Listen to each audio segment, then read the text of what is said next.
Daily 300 ரூபாய் petrol போட்டு தான் ஓட்டிட்டு இருக்கணும். ஓகே. இது வந்து 100 கிலோமீட்டர் கொடுக்கும். ஒரு 4 ஹவர் தான் வரும் சார்ஜ் இது ஃபுல்லா. ஓகே. 4 ஹவர்ஸ்க்கு இப்போ நீங்க ரேபிடோல ஜாயின் பண்ணதுக்கு எவ்வளவு ஜிபே பண்ணீங்க நீங்க? அதுக்கு அது ஜாயினிங் பீஸ் எதுவுமே கிடையாது. ஜாயினிங்லாம் எதுவுமே இல்லை சார். ஓகே. ஃப்ரீ தான், யார் வேணாலும் நீங்களும் ஓட்டலாம். 700.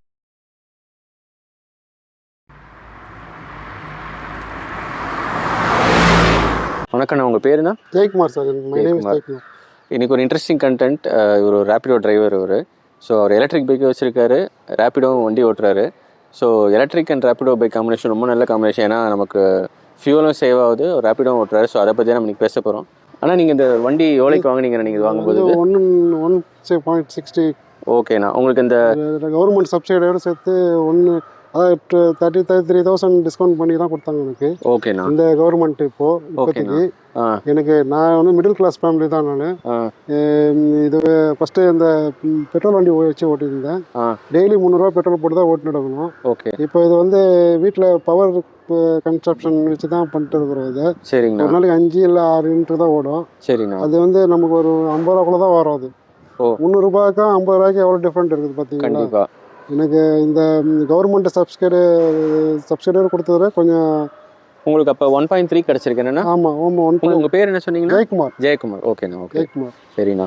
இப்போ 1.3 இப்போ நீங்கள் சார்ஜ் எப்படி நைட்டு வீட்லேயே சார்ஜ் போட்டு இப்போ நைட்டு 12 மணிக்கு போட்டோம்னா காலைல எடுக்க சொல்ல ஃபுல்லாகிடுது சார்.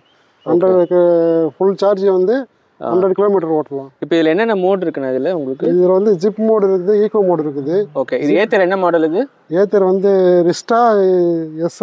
ரிஸ்டா எஸ். அது ஓகேண்ணா. மாடல். ஓகேண்ணா. இது வந்து 100 கிலோமீட்டர் கொடுக்கும். ஓகேண்ணா. ஃபுல் சார்ஜ் பண்ணா. ஓகேண்ணா. இப்போ நீங்கள் எக்கோ ப்ளஸ் மோட்ல ஓட்டுறதுனா 100 கிலோமீட்டர். எக்கோ அந்த ஈகோ மோட்ல ஓட்டினா தான் சார் 100 வரும். ஜிப் மோடு இருக்குது. ஜிப் மோட்ல வந்து 80 வரும். அது நம்ம இங்க சென்னையில ஓட்டுறதுக்கு அது இதுவாகாது. ஓகே. ரொம்ப லாங் போனா அந்த ஜிப் மோடு போட்டுக்கலாம். ஜிப் மோட் நான் இப்போ வண்டி எடுத்து இப்போ ஒரு 50 டேஸ் ஆகுது. 50 டேஸ் நான் அந்த ஜிப் மோடே போட்டதே இல்லை இது. ஓகேண்ணா. ஜிப் ஏன்னா நம்ம டிராஃபிக்கு கொஞ்சம் கஷ்டமா இருக்குன்றதுனால ஈகோ மோட்லேயே ஓட்டுறோம் நம்ம. எனக்கு அதுவும் கொஞ்சம் சேவாக தான் வந்து. சரி. ஓகே. ஏன்னா கார்ல கூட சில எலக்ட்ரிக்கல் ஜிப் ஜாப் ஜூம் மோட் வச்சிருக்காங்க. இந்த மாதிரி தான் வச்சிருக்காங்க. 2 மோட் இருக்குது. இந்த வந்து ஸ்கூட்டர், இந்த வண்டி வந்து ஃபேமிலிக்கோசரம் இன்ட்ரோடியூஸ் பண்ணி வச்சுக்கிறாங்க. ஓகேண்ணா. நல்லா சூப்பரா இருக்குது. எந்த வித ப்ராப்ளமும் இல்லை. எனக்கு சர்வீஸ் இப்போ பண்றவங்களும் சரி, எனக்கு நான் எடுத்துட்டு வந்து நுங்கம்பாக்கம் ராம் ஏத்தர்னு ஏத்தேன். ஓகேண்ணா. அங்கேயும் சூப்பரா எல்லாருமே சர்வீஸ்லாம் நல்லா பக்காவா பண்றாங்க. சரிண்ணா. நல்லா இருக்கு. சரிண்ணா. இப்போ இதுல குயிக் சார்ஜ் மோட் இருக்காண்ணா? உங்களுக்கு வீட்ல இப்போ குயிக் சார்ஜ் மோட் வந்து நம்ம அந்த ஷோரூம் இருக்கு பாத்தீங்களா, அங்க போனா ஃபாஸ்ட் சார்ஜிங் அங்க இருக்கு. அது 40 மினிட்ஸ்ல 80% ஆயிடும். ஓகே. ஃபுல் சார்ஜ் ஆகாது. அவங்க என்ன சொல்றாங்கன்னா, நமக்கு சார்ஜர் வருதுல, வீட்லயே போட்டு போறது தான், ஸ்லோவா சார்ஜ் ஆகிறது தான் நல்லது என்னைக்குமே. ஓகே. ஃபாஸ்டா ஆகிறது போடாதீங்க, போட்டா பேட்டரி சைக்கிள் அடி வாங்குன்னு சொல்லிக்கிறாங்க. ஓகே. இப்போ வீட்டில் உங்களுக்கு நீங்கள் ஏதாவது சார்ஜ் போகிறதுக்கு செப்பரேட்டாக ஏதாவது கனெக்ஷன் செட்டப் ஏதாவது பண்ணீங்களா? இல்லை சார், நம்ம 5 வாட்ஸ் ஆம்ஸ் தான் அது. ஓகே.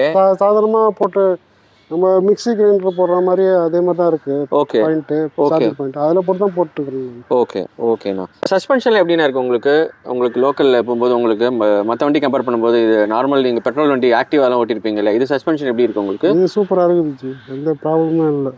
இப்போ நீங்களே வந்தீங்களா? ஆமா. எப்படி இருந்தது? இது இந்த மெட்ரோ ட்ரெயின்ல வரும்போது வீணு வருது. ஏன்னா நாய் மட்டும் ராத்திரி துரத்துன்னு நினைக்கிறேன். கரெக்டா? இந்த சத்தத்துக்கு. ஆமா, அந்த ப்ராப்ளம் இருக்குது கொஞ்சம். ஏன்னா அவங்க வந்து சைலண்டா போயிட்டு சத்தம் போட்டோம்னா அவங்க வந்து வேற மாதிரியா ஆகுதுல்ல, அந்த ப்ராப்ளமும் இருக்குது கொஞ்சம். ஆனா இது எடுத்தது வந்து எந்த ப்ராப்ளம் இல்லை. எனக்கு வர கஸ்டமர் கூட சூப்பரா இருக்குன்னு சொல்றாங்க, தவிர எந்த இதுவும் சொல்லல. பெட்ரோல் வண்டி கலகலன்னு சவுண்ட் வரும், அந்த இன்ஜின் சவுண்ட் வரும், எல்லாம் ப்ராப்ளம் இருக்குது. இந்த வண்டியில மட்டும் எனக்கு இதுவரையிலும் எனக்கு யாருமே வந்து நல்லா இல்லைன்னு சொல்லல. எல்லாருமே சூப்பரா இருக்கு, எவ்வளோ இருக்கு, எவ்வளோ ஆகுது, என்ன ஆகுதுன்னு தான் கேட்குறாங்க, தவிர யாருமே எந்த ஒரு இதுவும் சொல்லல, கம்ப்ளைண்ட் சொல்லல. இப்போ இதில் பேஸ் வாரண்டி எவ்வளோ வருதுன்னா, நீங்கள் எக்ஸ்டெண்ட் வாரண்டி போட்டிருக்கீங்களா? இது 5 இயர்ஸ்க்கு எக்ஸ்டெண்டட் போட்டால் 5000 வருதுச்சு. ஓகே. பேட்டரிக்கு. வண்டிக்கு 3 இயர்ஸ் போட்டால் அது ஒரு 3500, மொத்தம் 8500. ஓகே. நம்ம வண்டி எடுத்த ஒரு 60 டேஸுக்குள்ள அதை பண்ணிட்டோம்னா அது எக்ஸ்டெண்டட் வாரண்டி போட்டிருக்கீங்களா? அதுவுமே இன்னும் போடல. நான் பேட்டரிக்கு போட்டுக்கோங்க, நல்லது. சைக்கிள் ஏதாவது இதாச்சு அப்படின்னா ஆமா பேட்டரிக்கு போகணும். இன்னும் டேஸ் இருக்குது. கொஞ்சம் நம்ம நம்ம டெய்லி கொஞ்சம் அன்றாடம் கொஞ்சம் கஷ்டப்பட்டு தானே இது பண்ணிக்கிறோம். அதுக்குன்னு ஒரு 8,500 இப்போ இதுக்கே இன்வெஸ்ட் பண்ணியாச்சு நிறைய. கொஞ்சம் கஷ்டமா இருக்கிறதுனால. ஓகே. இப்போ நீங்க உங்க வீடு தரமணி சொன்னீங்க இல்லையா? தரமணி சார். இப்போ லாங் ட்ரிப் எங்க எவ்வளவு தூரம் போயிருக்கீங்க இந்த வண்டியிலனா நீங்க? போயிட்டு லாஸ்டா போனது தாழம்பூர் வரலாம் போய்க்கிறேன் சார். ஓகே. தாழம்பூர் வந்து போயிட்டேன். அதுக்கப்புறமா வேற எங்கேயும் லாங்லாம் போகல. ஓகே. இப்போ இந்த நிறைய electric bike electric car side Thalambur, இந்த சைடு எண்ணூர் எர்ணாவூர் இருக்கு பாத்தீங்களா? ஆமாங்க. அது வரலாம் போயிருக்கேன் நான். ஓகே. ஏன்னா பேட்டரி ஃபுல் சார்ஜ் இருந்தால் தான் போவேன் நான். பேட்டரி சார்ஜ் கம்மி ஆகிட்டா இருந்தால் கூட அப்போ கூட நம்ம ஷோரூம் இருக்குது பக்கத்தில், அங்கங்கே ஷோரூம்லாம் வச்சுக்கிறாங்க. இப்போ இதுக்கு இப்போ என்னன்னா எங்கே வேணாலும் ஷோரூம் இருக்குது, நம்ம போட்டுக்கலாம். 1 மினிட்டுக்கு 1 ரூபி. முன்னாடி ஃப்ரீயாக இருந்தது இல்லைனா? முன்னாடி 1 இயருக்கு ஃப்ரீன்னு சொல்லியிருந்தாங்க. இப்போ வந்து அவங்களுக்கு கரண்ட்டு செலவு அது இதுன்னு போகிறதுனால 1 மினிட்டுக்கு 1 ரூபின்னு பே பண்ணுறாங்க. நான் அப்படி கூட போட்டு யூஸ் பண்ணலாம். ஓகே. ரயில்வே ஸ்டேஷன்லாம் கூட வச்சிருந்தாங்க பார்த்துருக்கேன். ஆனால் நீங்கள் சொல்லாமல் இப்போ சார்ஜ் பண்ணுறாங்க. சார்ஜ் பே மெயின் 4 சிட்டிக்கு சார்ஜ் பண்ணுறாங்க. மித்த சிட்டிஸ் இப்போ புதுசாக ஒரு சிட்டிஸ்லாம் ஃப்ரீயாக தான் விட்றாங்கன்னு நினைக்கிறேன். ஃப்ரீ இல்லை சார். எப்போ அப்படிங்களா? நமக்கு வந்து அவங்களே பெட்ரோல் போடுறோம். இப்போ பெட்ரோல் கலெக்ஷன் பண்ண முடியும். கண்டிப்பா. அதே மாதிரி தான் நம்ம எலக்ட்ரிக் அவங்களுக்கும் பே பண்ணல. அதனால 1 மினிட் 1 ரூபின்னு போட்டுக்கிறாங்க. அதை பத்தி ஒன்றும் நான் சொல்றது சில இப்போ சென்னைக்கு வந்து பிரைம் சிட்டி, சென்னை பெங்களூர் அந்த மாதிரி பிரைம் சிட்டி சில ஃபர்ஸ்ட் நீங்க சொன்ன மாதிரி இனிஷியல் பீரியட் கொண்டுறாங்க. அப்புறம் கொஞ்சம் எல்லாம் நிறைய பேர் வந்தோடனே மறுபடியும் பே பண்ணி தான் இது பண்ண. அது ஒன்றும் பிரச்சனை இல்லை. நமக்கு வந்து இப்போ 50 ரூபா 60 ரூபா சார்ஜ் பண்ணிட்டு ஒரு 500 சம்பாதிக்கலாம் நம்ம. கண்டிப்பா. புரியுதுங்களா? 50 ரூபாய் நம்ம போட்டு 500 ரூபாய் வந்து நமக்கு ஒரு 450 லாபம் தானே நமக்கு. கண்டிப்பா. சரிங்களா? 40 மினிட்ஸ்ல சார்ஜ் ஆயிடும் சார். அது 40 மினிட்ஸ்ல ஆகுது. ஓகே. இப்போ நீங்க ரேபிடோல ஜாயின் பண்ணதுக்கு எவ்வளவு ஜிபே பண்ணீங்க நீங்க? அதுக்கு அது ஜாயினிங் ஃபீஸ் எதுவுமே கிடையாது. ஜாயினிங்லாம் எதுவுமே இல்லை சார். ஓகே. ஃப்ரீ தான். யார் வேணாலும் நீங்களும் ஓட்டலாம். இப்போ நீங்க ஆபீஸ் போறது இருந்தா தான் காலைல ஒரு இங்கேருந்து ஆபீஸ் ஒரு 10 கிலோமீட்டர் இருந்தால் யாரும் ரைடு எடுத்து விட்டு ஆஃப் பண்ணிக்கலாம். சாயந்தரம் வரும்போதும் ஒருத்தர் கூட்டு வந்து இறக்கி விட்டலாம். டெய்லி 2 ரைடு கூட எடுக்கலாம். இப்போ அந்த மாதிரி ஆப்ஷனும் ரேபிடோல இருக்குது. இப்போ அதில் கமிஷன் எதாவது எடுப்பாங்க உங்களுக்கு? ஆமாம், கமிஷன் எடுத்து அதுலேயே ஒரு பிளான், எல்லா பிளான் நீங்கள் என்ன பிளான் சூஸ் பண்ணுறீங்களோ அந்த பிளானுக்கு ஏற்ற மாதிரி நம்ம ஓட்டின்னு இருக்கலாம். ஓகே. கிலோமீட்டருக்கு இருக்குது, கமிஷன் இருக்குது, 0 கமிஷன் இருக்குது, எல்லா இதுவும் இருக்குது ரேபிடோல. ரேபிடோல பாத்தீங்கன்னா பைக்குக்கு அப்புறம் ஆட்டோ வந்தாச்சு, கார் வந்தாச்சு. கார்லயும் பிரீமியம் கொண்டு வந்துட்டாங்க. ஆமா, எல்லாம் ஓலா ஊபருக்கு பயங்கர இது பண்றாங்க. ஏற்கனவே பார்சல் சர்வீஸ் இதுல இருக்கு. பார்சல் சர்வீஸ் இருக்குது. நீங்க பார்சல் சர்வீஸ் ஓட்டுவீங்களா? டெலிவரி இருக்குது. நான் எல்லாமே ஓட்டுவேன் நானு. அப்படியே இப்போ 11 o'clock இப்போ ஆபீஸ் பீக் ஹவர்ஸ்ல ஆபீஸ் போறவங்க வந்து ஓடுவேன். அதுக்கப்புறம் பார்சல் ஃபுட் டெலிவரி எது இருந்தாலும் நம்ம. ஓகே. இப்போ நீங்க எண்ணூர் போனேன், அப்புறம் தாழம்பூர் போனேன்னு சொன்னீங்க இல்லையா? இப்போ நிறைய இடங்கள்ல சார்ஜிங் இன்ஃப்ராஸ்ட்ரக்சர் டெவலப் ஆகலன்னு சொல்லி சொல்றாங்க. இல்ல உங்களுக்கு அங்க இருக்கா இன்ஃப்ராஸ்ட்ரக்சர்? ஓகே, நல்லா இருக்கா? எல்லாமே இருக்கு. நமக்கு வண்டியோட நம்ம மொபைல்ல ஆட் பண்ணி கொடுத்துருவாங்க அந்த மேப் எல்லாமே. ஓகே. அப்போ நம்ம பார்த்துக்கலாம் எங்கெங்க சார்ஜ் இருக்குது. பிரைவேட்லயும் தனியா இருக்கு, தனியா.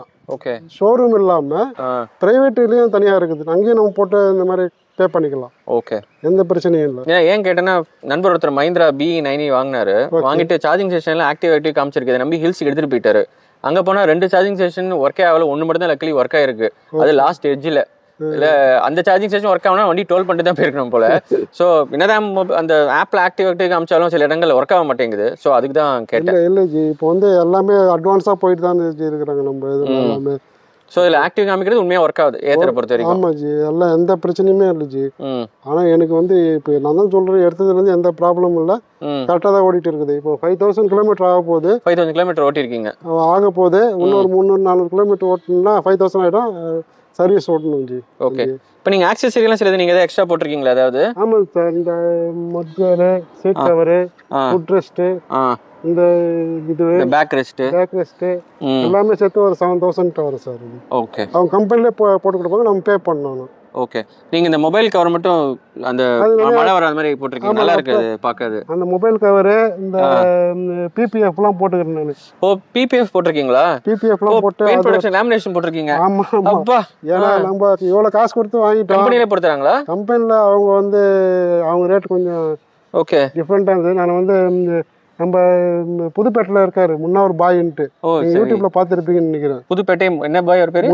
முன்னாவர் பாய். முன்னாவர் பாய். ஓகே. அவர் வந்து பண்ணி கொடுத்தாரு அவரு. ஓகே. அதுவும் யூடியூப்ல அப்டேட் பண்ணிக்கிறாரு. ஓகே. எவ்வளவு ஆச்சு உங்களுக்கு பைக்குக்கு? அது வந்து 5000 PPF போட்டா 5000. ஓகே. இது ஒரு 1600. ஓ, இந்த கவர் ஸ்பெஷல் கவர். ஓகே. அப்போ இந்த ஸ்டிக்கர்லாம் மேல பையன் பேரு இதெல்லாம் நீங்க ஸ்டிக்கரிங் ஷாப்ல கடவுள் நம்பிக்கை போட்டுருப்பீங்க. அதிகம் ரொம்ப. சரி, முருகர் வேலும் மயிலும் துணை. ஆமா அதெல்லாம் போட்டு அவனு சொல்லி போட்டோம். சரி, அப்புறம் இந்த பூ டிசைன் எல்லாம் போட்டு கொடுத்தாங்க. ஓகே. வண்டி எடுத்தோம், போய் 7 மணிக்கு எடுத்தோம். போயிட்டு ஒரு 2:30 வரல, 7 o'clock டெலிவரி கொடுத்தாங்க. கோயிலில் போயிட்டு பூஜை போட்டு அதுக்கப்புறமா போயிட்டு பிபிஎஃப் எல்லாத்தையும் பண்ணிட்டு வரதுக்கு வீட்டுக்கு போகிறதுக்கு 2:30 மணி ஆயிடுச்சு. ஓகே. பிபிஎஃப் பண்ணி கொடுத்தாங்க, எல்லாம் செஞ்சு கொடுத்தாங்க. அவங்களும் நீட்டாக ஒர்க் பண்ணி கொடுத்தாங்க சார். ஓகே ஓகேண்ணா. ஏன்னா பைக்கு ஃபர்ஸ்ட் டைம் பார்க்குறேன் பிபிஎஃப் பண்ணது. 5000 ஆச்சு சொல்கிறீங்க இல்லையா?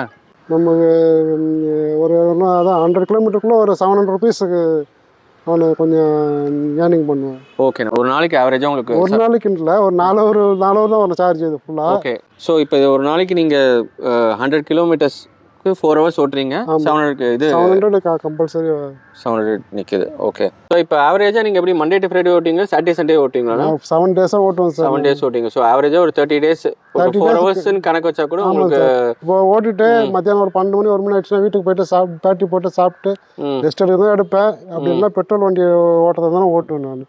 நம்ம இஷ்டம் தான் அது. யாருக்கும் வந்து 4 hours ஓட்டினா ஒரு 18,000 சம்பாதிக்கலாம். ஸோ நீங்கள் சொன்ன மாதிரி எக்ஸ்டெண்ட் பண்ணி ஓட்டினா நமக்கு அதே மாதிரி நமக்கு நாளைக்கு கூட ஓட்டினேன் 1200 பெட்ரோல் வண்டி கொஞ்ச நேரம் ஓட்டினேன் 1200 வந்தது. சந்தோஷம். நான் உங்கள் நேரத்தை கொடுத்து இந்த வண்டியை பற்றி சொன்னது சந்தோஷம். ஏன்னா எல்லாருக்குமே வந்து எலக்ட்ரிக் பைக் வாங்கணுன்ற இது இருக்குது. ஆனால் இன்ஃப்ராஸ்ட்ரக்சர் இடங்கள் பில்டாக சில இடங்கள் இல்லை. நான் சொன்ன மாதிரி சார்ஜிங் சில இடத்துல ஆக்டிவ் கம் சில இடம் இல்லாமல் இருக்குது. இந்த எல்லாருக்குமே பண்ணி தான் கொடுக்குறாங்க அவங்க, பண்ணாமல. இப்போ வந்து அடுத்து என்ன பண்ணு, இப்போ அடுத்த மார்ச்சில் லான்ச் ஆகுது இன்னொன்று. அது 150 kilometers சொல்லிக்கிறாங்க. இப்போ இந்த சில்வர் எல்லாம் ரேட் ஏறினதுல சில்வரில் பண்ணுறாங்க அதை, பேட்டரி மட்டும் சில்வர் வச்சு. அதனால இது பண்ணுறாங்க. பேட்டரி தான் ரேட் அதிகம். சரி, வேறு மற்றபடி எதுவுமே இல்லை. ஓகே. நிச்சயமா ஒருத்தர் ரேபிடோ யாரோ ஒருத்தர் இது மாதிரி ஜாயின் பண்ணிட்டு எலக்ட்ரிக் பைக் வாங்கி இது பண்ணால் நிச்சயமா ஓரளவு காஸ்ட் எஃபெக்டிவாக இருக்கும். அவங்களால மந்த்லி இஎம்ஐயும் பே பண்ணி ரொம்ப நன்றி ஜி உங்கள்கிட்ட. Thank you Vijayakumar G. Thank you sir. Thank you sir.